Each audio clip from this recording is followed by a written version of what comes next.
सरकारले बाढी पहिरोबाट घरबास गुमाएका नागरिकको घर बनाउन र घडेरी जोड्न सघाउन थालेको छ। बाढी पहिरोबाट क्षति पुगेका परिवारलाई घर घडेरीका लागि सरकारले अनुदान दिन लागेको यो पहिलो पटक हो। अहिले 2077 सालको मनसुनबाट क्षति बेहोरेका परिवारलाई यसरी सघाउन लागेको हो। यसका लागि सरकारले मनसुनजन्य विपद प्रभावित निजी आवास पुनर्निर्माण तथा पुनर्स्थापना अनुदान कार्यविधि 2077 जारी गरेको छ। यस अनुसार लाभग्राहीको पहिचान स्थानीय विपद व्यवस्थापन समितिले गर्नेछ। लाभग्राहीको अन्तिम सूची भने जिल्ला विपद व्यवस्थापन समितिले तयार पार्नेछ। सम्बन्धित ओडा र लाभग्राही बीच सम्झौता भएपछि पुनर्निर्माणको काम अघि बढ्नेछ। घर बनाउन दिइने अनुदान रकम हिमाली जिल्लामा 5 लाखसम्म, पहाडी जिल्लामा 4 लाखसम्म, तराईका जिल्लामा 3 लाख रुपैयाँसम्म हुन्छ। घर बनाउने काममा भएको प्रगतिको आधारमा सरकारले यो पैसा लाभग्राहीको बैंक खातामा किस्तामा जम्मा गरिदिने व्यवस्था छ।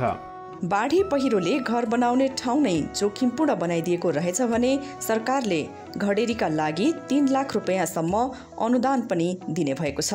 प्रभावितको अन्तकतै सुरक्षित जग्गा छैन भने मात्र यो घडेरी अनुदान पाइन्छ। घर मर्मत गरेर सुरक्षित बन्छ भने प्रबलीकरण अर्थात् रेट्रोफिटिङका लागि सरकारले 50,000 रुपैयाँसम्म अनुदान दिने भएको छ। माथिका सबै किसिमका अनुदान रकम सम्बन्धित पालिका, प्रदेश सरकार र संघीय सरकारले संयुक्त रूपमा बिहोर्नेछ। जिल्ला व्यवस्थापन कोषमा रकम जम्मा भएपछि प्रमुख जिल्ला अधिकारीले सम्बन्धित लाभग्राहीको बैंक खातामा पठाउने विधि तय भएको हो। कार्यविधि अनुसार गाउँपालिका, नगरपालिका, उपमहानगरपालिकाले क्रमशः 10, 15 र 20% तथा प्रदेश सरकारले 30% र बाँकी रकम संघीय सरकारले बिहोर्नु पर्नेछ। यस कामको समन्वय राष्ट्रिय विपद जोखिम न्यूनीकरण तथा व्यवस्थापन प्राधिकरणले गरिरहेको छ। पुनर्निर्माण थाल्नका लागि संघीय सरकारबाट 20 करोड रुपैयाँ प्राप्त भएको छ। जिल्ला विपद व्यवस्थापन समितिको निर्णय र मागका आधारमा उक्त रकम जिल्लामा पठाउन सुरु गरिएको छ। पोहोरको बाढी पहिरोले क्षति पुर्याएको म्याग्दी जिल्लाका 247 निजी घर पुनर्निर्माण तथा पुनर्स्थापनाका लागि पहिलो किस्ता स्वरूप बेहोर्नु पर्ने रकम संघीय सरकारले पठाइसकेको छ। त्यसै गरी अन्य प्रभावित जिल्लामा पनि कार्यविधिका आधारमा रकम पठाउने प्रक्रिया सुरु भइसकेको बेहोरा समेत सबैलाई जानकारी गराउँदछौँ।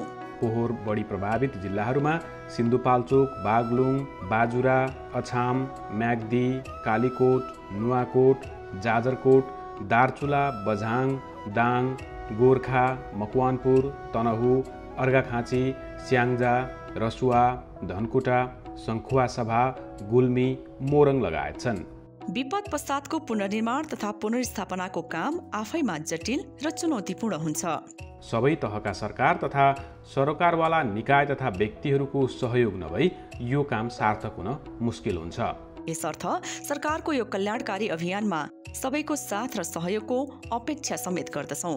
धन्यवाद। विपद बारे चासो राखौं, चनाखो बनाऊ। राष्ट्रिय विपद जोखिम न्यूनीकरण तथा व्यवस्थापन प्राधिकरण।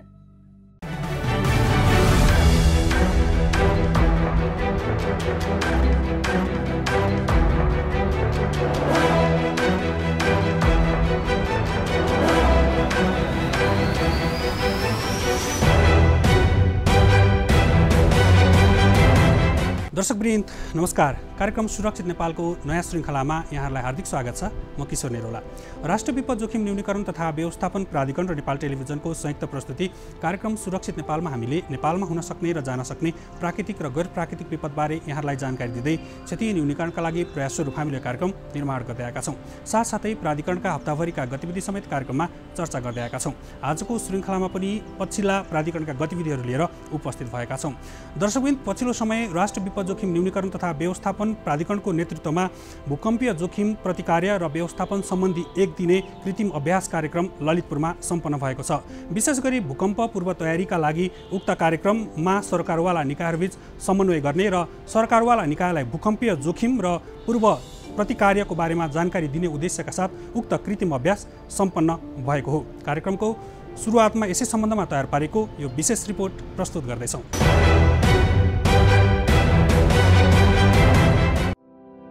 राष्ट्रिय विपद जोखिम न्यूनीकरण तथा व्यवस्थापन प्राधिकरण र भूकम्प प्रविधि राष्ट्रिय समाज नेपालको संयुक्त आयोजनामा एक दिने भूकम्पीय पूर्व तयारी तथा प्रतिकार्य व्यवस्थापन कृत्रिम घटना अभ्यास कार्यक्रम ललितपुरमा सम्पन्न भएको छ। राष्ट्र विपद जोखिम न्यूनीकरण तथा व्यवस्थापन प्राधिकरणका विशेषज्ञ अधिकृतहरूको प्रत्यक्ष सुपरिवेक्षण तथा गृह मन्त्रालयको मार्गनिर्देशनमा मानवीय सहयोग तथा विपद प्रतिकार्यमा संलग्न हुने सरकारी तथा गैर सरकारी निकायहरूलाई विभिन्न समूहमा विभाजन गरी अभ्यास गराइएको थियो। हामीहरू नेपाल चाहिँ बारम्बार भूकम्प गइरहने र अरू धेरै थरीको विपदहरू पनि भइरहने स्थानमा पर्छ र यस्तो धेरै भूकम्प गइरहने अथवा धेरै विपदहरू भइरहने स्थानहरूमा चाहिँ यो विपदको प्रतिकार्य सम्बन्धी अथवा इमर्जेन्सी रेस्पोन्स सम्बन्धी योजनाहरू प्लानहरू हुनु जरुरी हुन्छ र त्यस्तो प्लानहरूमा चाहिँ फेरि नियमित रूपमा वार्षिक रूपमा कमसेकम पनि त्यो प्लानहरूको आधारमा अभ्यासहरू गरेर त्यो अभ्यासहरूबाट के कुरा सिकियो के कुरा सिकिएन के कुरा ठिक छ के कुरा ठिक छैन भनेर जाँच गरेर नियमित रूपले चाहिँ त्यस्तो योजनाहरूलाई परिमार्जन गरिरहनु पर्ने जरुरी हुन्छ र हामीहरूको नेपालमा पनि विपद प्रतिकार्यको लागि विभिन्न खाले फ्रेमवर्कहरू ढाँचाहरू विभिन्न खाले प्लानहरू जस्तो हाम्रो चाहिँ अब नेसनल डिजास्टर रेस्पोन्स फ्रेमवर्क भन्ने रहेको छ, त्यस्तै गरी सर्च एन्ड रेस्क्युको एक्सन प्लान भन्ने रहेको छ, त्यस्तै गरी हाम्रो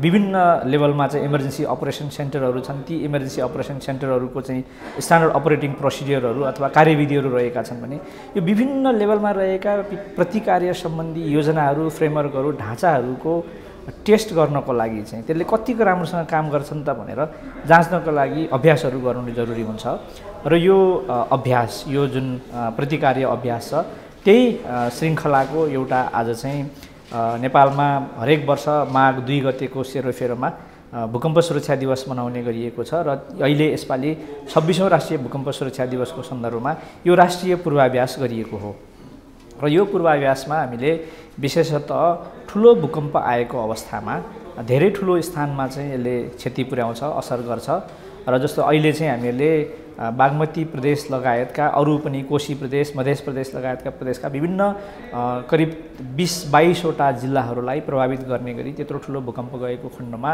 हाम्रो नेपालले गर्नुपर्ने प्रतिकार्य कस्तो खालको हुन सक्दछ र हाम्रो जुन कार्य ढाँचाहरू छ हाम्रो विभिन्न योजनाहरू छ त्यस अनुसार रेस्पोन्स गर्दाखेरि प्रतिकार्य गर्दाखेरि कस्तो हुन्छ भनेर यो पूर्वाभ्यास गरिएको हो र यसमा चाहिँ केन्द्रमा जस्तो विपद जोखिम व्यवस्थापन र न्यूनीकरण प्राधिकरणको राष्ट्रिय परिषद कार्यकारी समिति त्यस्तै गरी चाहिँ प्राधिकरण आफै त्यसपछि गएर बागमती प्रदेश स्तरीय चाहिँ हाम्रो प्रदेश सरकार अन्तर्गतको चाहिँ विपद जोखिम न्यूनीकरण र व्यवस्थापनको समितिहरू त्यस्तै गरी जिल्ला स्तरको चाहिँ विपद व्यवस्थापन समितिहरू त्यस्तै गरी नगरपालिका र स्तरमा समेत यो कसरी चाहिँ यसले रेस्पोन्स गर्नुपर्छ भनेर 3वटै 4वटै लेभलको चाहिँ हामीले यसको प्रतिकार्यको यो अभ्यासबाट चाहिँ यसलाई टेस्ट गर्ने काम गरेका हौँ आज र यसमा करिब यो विभिन्न निकायहरूबाट चाहिँ सम्बन्धित विभिन्न निकायहरू नेपाल सरकारका विभिन्न निकायहरू त्यस्तै गरी सरकारवाला यो अन्तर्राष्ट्रिय सङ्घ संस्थाहरू त्यस्तै गरी चाहिँ गैर सरकारी संस्थाहरू सबैको सहभागितामा आजको यो पूर्वाभ्यास गरिएको हो। लगभग 150 जना जतिको सहभागितामा यो पूर्वाभ्यास गरिँदैछ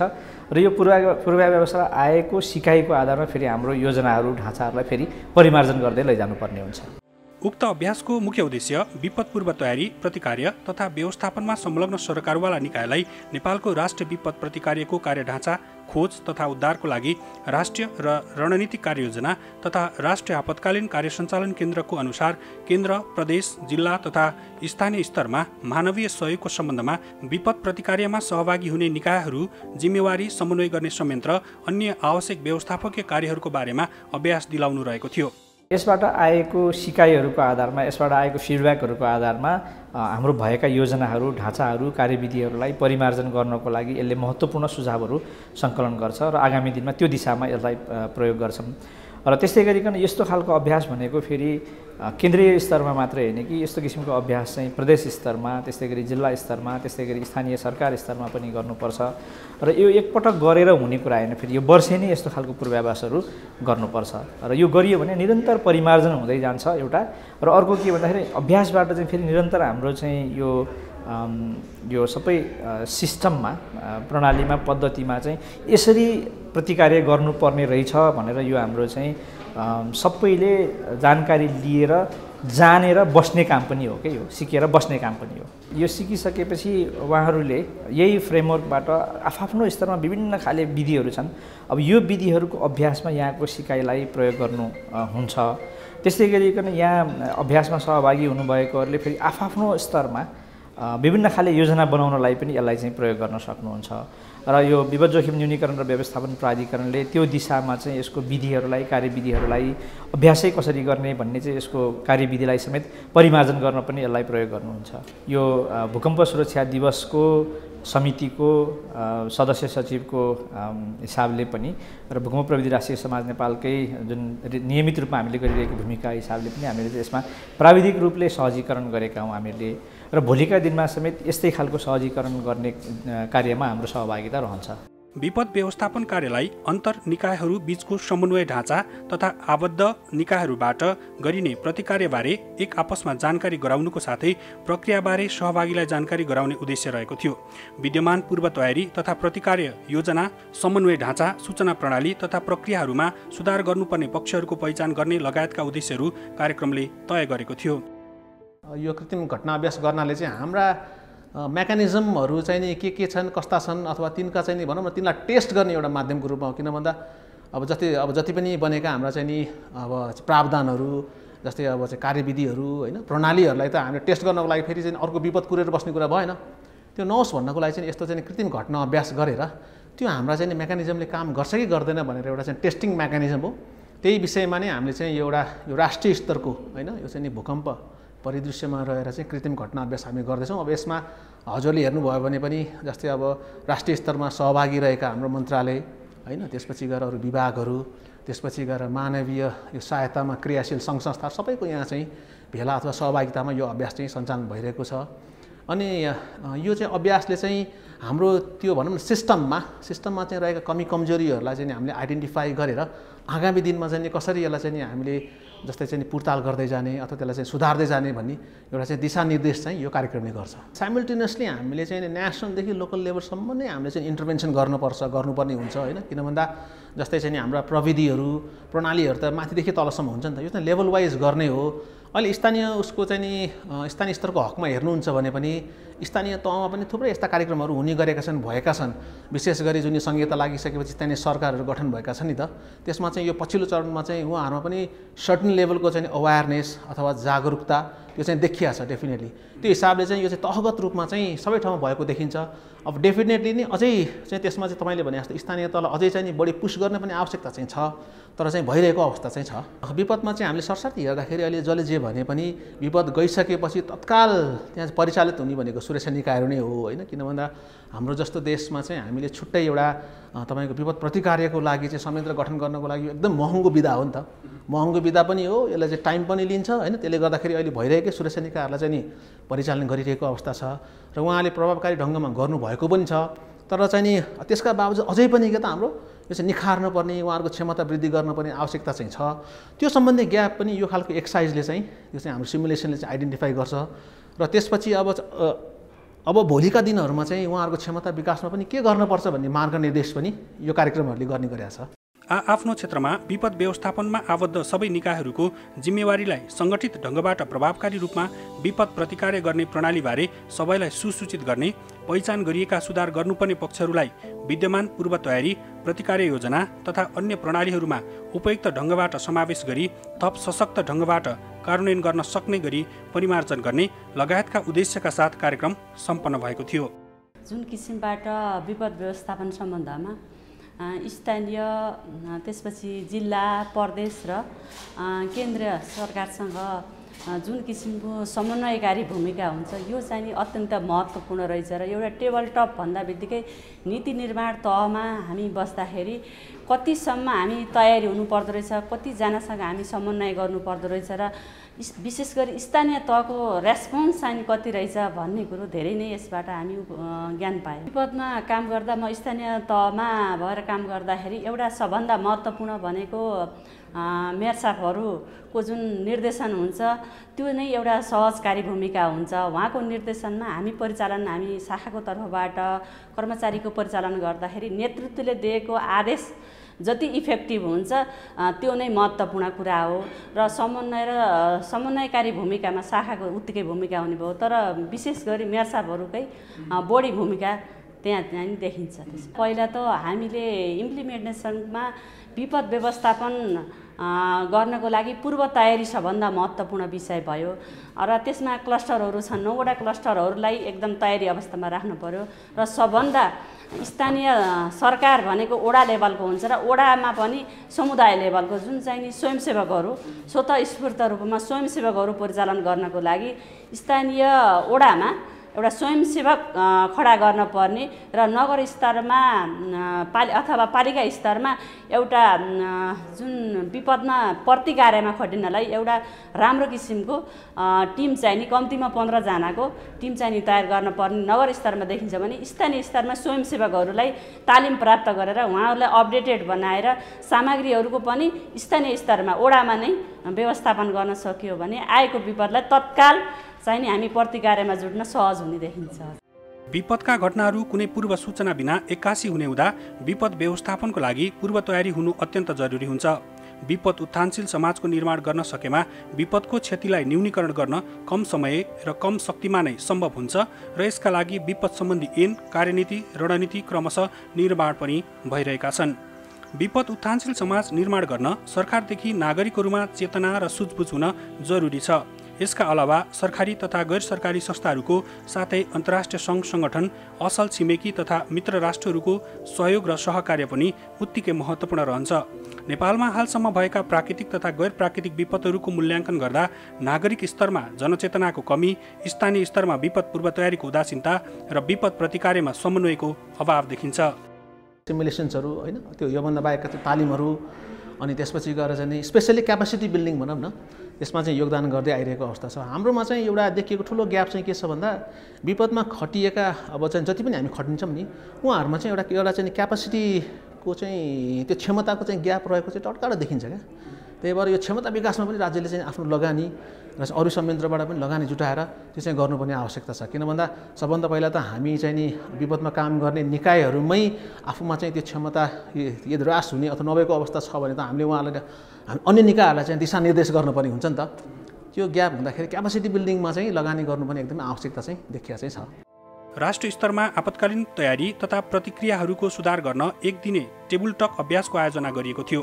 यस अभ्यासले विपद व्यवस्थापनमा संलग्न विभिन्न सरकारवालाको भूमिका, समन्वयको ढाँचा, आन्तरिक क्षमता, सूचनाको आदान प्रदान तथा समग्रमा विपद पूर्व तयारी तथा प्रतिक्रियासँग सम्बन्धित विद्यमान नीति, कार्यविधि, निर्देशिका तथा योजनाको बारेमा समेत थप स्पष्टता ल्याउने प्रयास कार्यक्रम मार्फत भएको थियो।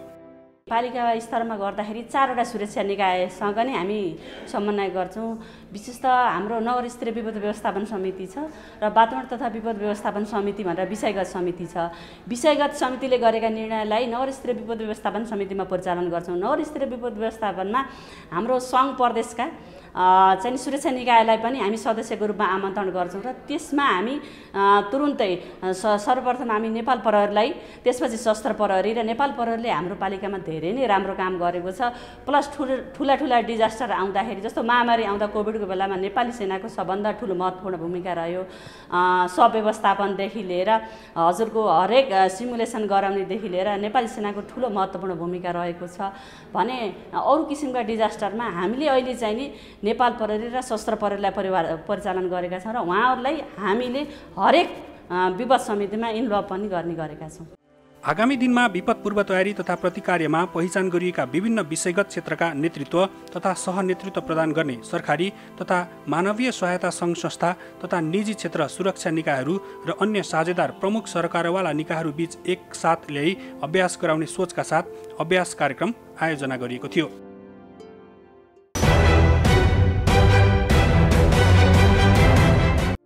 हालैका वर्षहरूमा नेपालमा भूकम्पका झड्काहरू बेला बेलामा गइरहेका छन्। विक्रमसम्म 2072 वैशाख 12 गते 7.8 म्याग्निट्युडको विनाशकारी भूकम्पले 9000 बढी मानिसको ज्यान गएको थियो भने भूकम्पले देशका विभिन्न भागहरूमा करिब 10 लाख आवासीय तथा अन्य भवनहरूमा क्षति पुर्याएको थियो र लगभग 46 बिलियन अमेरिकी डलर बराबरको क्षति समेत पुर्याएको छ। हालै 2080 साल असोज 16 गते बझाङलाई केन्द्रबिन्दु बनाएर 2वटा भूकम्पको धक्का महसुस गरियो। यी भूकम्पका झड्काहरू काठमाडौँमा पनि महसुस गरिएको थियो। यो भूकम्पको कारण उक्त क्षेत्रमा केही मानिसहरूको ज्यान गएको थियो भने कयौं मानिसहरू घाइते भए, कयौं घरहरूमा क्षति समेत पुगेको थियो। यसैगरी बझाङ भूकम्पको 1 महिनापछि विक्रमसम्म 2080 कार्तिक 17 गते राति उत्तर पश्चिम नेपालको दुर्गम क्षेत्रमा जुम्लादेखि करिब 42 किलोमिटर टाढा जाजरकोट जिल्लाको रामीडाँडा आसपास केन्द्रबिन्दु रहेर भूकम्प गएको थियो। राष्ट्रिय भूकम्प मापन केन्द्रका अनुसार 5.6 म्याग्निट्युडको भूकम्प नेपालको उक्त 18 किलोमिटरको तुलनात्मक रूपमा कम गहिराईमा उद्गम स्थल रहेको भूकम्पको धक्का भारतको राजधानी नयाँ दिल्लीसम्म महसुस गरिएको थियो। उक्त भूकम्पमा परि 154 जनाको मृत्यु भएको छ भने 366 जना घाइते भएका थिए। हजारौं संख्यामा भवनहरू भत्किएका थिए। उक्त भूकम्पको कारण भौतिक पूर्वाधारमा भएको क्षति पुनर्निर्माणका लागि लगभग 70 अर्ब रुपियाँ लाग्ने अनुमान गरिएको छ। विक्रमसम्म 2080 साल फागुन 22 गते नेपाली समय अनुसार 11:15 7.5 म्याग्निट्युडको भूकम्प गएको छ। उक्त भूकम्पको केन्द्रबिन्दु सिन्धुपाल्चोक जिल्लाको जुगल हिमाल आसपास वरपर रहेको राष्ट्रिय भूकम्प मापन केन्द्रले जनाएको छ। उक्त भूकम्पको केन्द्रबिन्दु काठमाडौँदेखि करिब 75 किलोमिटर उत्तर पूर्वमा रहेको छ भने केन्द्रका अनुसार मुख्य भूकम्पको उद्गम स्थल 15 किलोमिटर गहिराईमा रहेको छ। उक्त भौगर्भिक चिराको कारण अधिकतम 7.8 म्याग्निट्युडको भूकम्प जान सक्ने केही पूर्व अनुमान यस पहिले नै अध्ययनहरूमा देखिएका थिए। उक्त मुख्य कम्पन लगभग 40 सेकेन्डसम्म महसुस गरिएको थियो। राष्ट्रिय भूकम्प मापन केन्द्रले मुख्य कम्पन पश्चात यस बीचको अवधिमा 4 म्याग्निट्युड भन्दा ठूला 75 वटा बढी कम्पहरू गइसकेको जनाएको छ। भूकम्पीय इतिहास अनुसार नेपालमा 70 देखि 100 वर्षको अवधिमा महाभूकम्प जाने गरेको पाइएको छ। यसअघि नेपालमा विक्रमसम्म 2045 साल र विक्रमसम्म 2072 सालमा ठूला भूकम्प गएको इतिहास छ। विश्वमा नेपाल भूकम्पीय जोखिमको हिसाबले 11औं स्थानमा रहेको छ। हिमालय क्षेत्रको कमजोर भौगोलिक बनावट, भारतीय तथा तिब्बतियन प्लेटको बीचमा पर्ने जोखिमपूर्ण भौगोलिक संरचना लगायतको कारणले नेपाल भूकम्पको उच्च जोखिममा रहेको हो। भूकम्प प्राकृतिक प्रकोप हो, तसर्थ भूकम्प स्वयंले मानवीय क्षति गराउँदैन। मानिसले निर्माण गरेका भौतिक संरचना भूकम्पबाट हुने मानवीय क्षतिका प्रमुख कारण हुन्। नेपाल सरकारले भवन आचार संहिता लागू गरिसकेको अवस्था छ। अब बन्ने भौतिक संरचना निर्माणका लागि सो आचार संहिता अनिवार्य लागू गरिएको पनि छ। नेपाल राष्ट्रिय भवन संहिताले नेपालमा अब बन्ने भवनहरूको आचार संहिता समेत तोकिसकेको अवस्था छ। तर यसको कार्यान्वयनको अवस्थाबारे अनुगमन प्रभावकारी बनाउँदै अगाडि बढ्नुपर्ने देखिन्छ। वनमा हुने डढेलोलाई रोकौं सबै मिले, वनमा हुने डढेलोलाई रोकौं सबै मिले, सल्काएर नफालौ है चुरोटा र बेडे, ओ चुरोटा र बेडे। जनधन वनस्पति डढेलोले क्षति, जनधन वनस्पति डढेलोले क्षति, सावधानी अपनाउन भन्छौँ हामी यति, ओ भन्छौँ हामी सृष्टिको नासो प्रकृतिको खानी, वन जङ्गल हरा भरा स्वस्थ जीवन खानी। विपद बारे चासो राखौं, चनाखो बनाऊ। राष्ट्रिय विपद जोखिम न्यूनीकरण तथा व्यवस्थापन प्राधिकरण।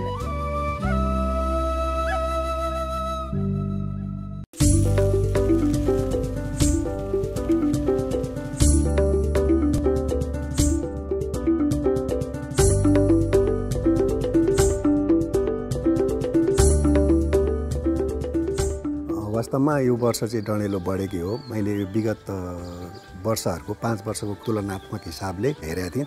यो वर्ष चाहिँ 4 गुणाले चाहिँ बढेको देखियो। नेपालको डढेलोको सिजन भन्नाले चाहिँ कार्तिक मङ्सिरदेखि नै सुरु भएको हुन्छ र यो चाहिँ जेठसम्म गएको हुन्छ र यो अहिले जुन चैतसम्म चाहिँ विगतका 5 वर्ष र अहिलेको चाहिँ हेर्दाखेरि 4 गुणाले चाहिँ डढेलोको घटनाहरू बढेको देखिन्छ। अहिले विगतका वर्षहरूमा चाहिँ औसतमा चाहिँ झन्डै 2500 जति डढेलोको घटना देशभरि नेपालभरि चाहिँ 2500 जति घटनाहरू घटेको हुन्थ्यो वर्षभरिमा भने यो वर्ष त एकै दिन 480 500 को हाराहारीमा एकै दिनमा बलेको देख्दाखेरि अहिलेको अवस्था चाहिँ अलिकति विकराल हो कि भन्ने मलाई लागिरहेको छ। यसले चाहिँ लगभग 2000 हेक्टर जस्तो वनहरू औसतमा हरेक वर्ष डडेलोको चपेटामा परेर नोक्सान भइरहेको छ। अब डडेलोको सिजन त अब मुख्य सिजन त अझ आउँदैछ। पिक एउटा उच्च बिन्दुको त वैशाखको दोस्रो हप्तातिर हुन्छ डडेलोको। अब त्यो बेलासम्म जाँदाखेरि त मलाई लाग्छ यो वर्ष अलि मौसमले साथ दिएन भने धेरै नै डडेलोले चाहिँ हाम्रो वनस्पति र वन्यजन्तुको क्षति गर्ला जस्तो लागिरहेको छ मलाई।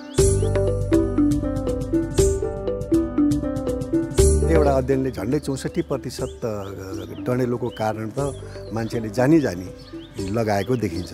नयाँ पालुवाको लागि अथवा अन्य चोरी सिकारी गर्ने हिसाबले यस्तो हिसाबले लगाएको देखिन्छ भने कतिपय अवस्थामा चाहिँ लापरवाहीवश चाहिँ केटाकेटीहरूले खेल्ने हिसाबले जङ्गलमा गाईबस्तु चराउन जाँदाखेरि रमाइलोको लागि पिकनिक खाँदाखेरि आगो ननिभाइकन हिँड्दिँदाखेरि लापरवाहीको कारणले पनि जङ्गलमा चाहिँ अहिले हावाहुरीको समय छ र यसरी चाहिँ डडेलो चाहिँ लागिरहेको छ नेपालमा। विपदबारे चासो राखौं, चनाखो बनाऊ।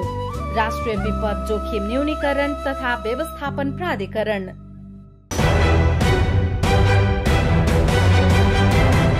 दर्शकवृन्द, नेपाल भूकम्पीय दृष्टिकोणबाट विश्वको 11औं स्थानमा पर्दछ र भूकम्पीय जोखिम न्यूनीकरणका लागि प्राधिकरण लगायतका सरकारवाला निकायबीच पछिल्लो समय समन्वय र सहकार्य हुँदै आएको छ भने भूकम्प गइसके पछाडि राहत उद्धारमा खटिनुभन्दा यसको पूर्व तयारी र पूर्व सूचना प्रणालीमा विशेष ध्यान दिनुपर्ने पछिल्लो समय विज्ञहरूको समेत सुझाव आइरहेको छ। हस्त दर्शकवृन्द, आजको श्रृङ्खलाबाट हामी सबै बिदा चाहन्छौँ। अर्को साता नयाँ विषयवस्तुका साथ यहाँहरूमा आज उपस्थित हुने नै छौँ। त्यतिन्जेल यहाँहरू नेपाल टेलिभिजन हेर्दै गर्नुहोला।